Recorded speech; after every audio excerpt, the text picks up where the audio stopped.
नमस्ते दोस्तों। क्या आपने कभी सोचा है कि भगवान अपने भक्त की मदद कब करते हैं? जब इंसान के पास कुछ भी नहीं बचता, तब भगवान चमत्कार करके भी उसकी रक्षा करते हैं। आज की ये कहानी महाभारत की एक ऐसी घटना है जहां श्री कृष्ण ने ये साबित कर दिया कि सच्ची भक्ति कभी खाली नहीं जाती।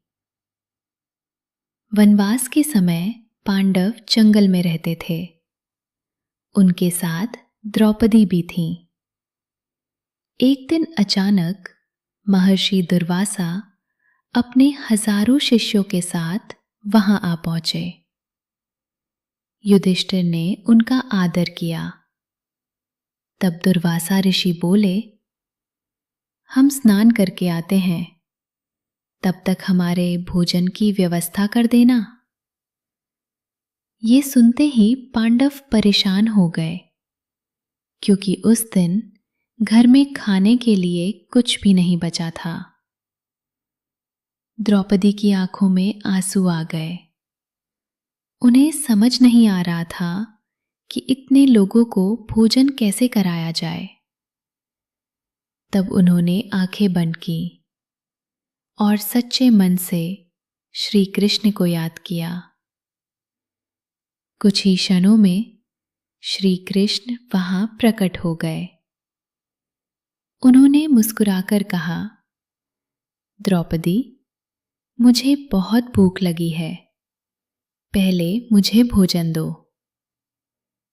द्रौपदी रोते हुए बोली, प्रभु, घर में तो एक दाना भी नहीं बचा। लेकिन श्री कृष्ण ने वो बर्तन उठाया जिसमें भोजन बनाया गया था। उसमें चावल का सिर्फ एक छोटा सा दाना बचा था। श्री कृष्ण ने प्रेम से वो दाना खा लिया और तभी एक चमत्कार हुआ। नदी में स्नान कर रहे दुर्वासा ऋषि और उनके शिष्यों का पेट अचानक भर गया।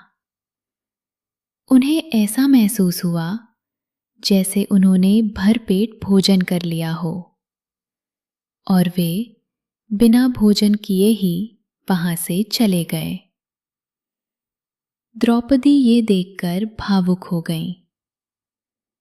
तब श्री कृष्ण मुस्कुराए और बोले, जहां सच्चा विश्वास होता है, वहां भगवान खुद व्यवस्था कर देते हैं। तो दोस्तों, अगर जिंदगी में कभी ऐसा लगे कि अब कुछ नहीं हो सकता, तो याद रखना, भगवान के लिए कुछ भी असंभव नहीं है। जय श्री कृष्ण।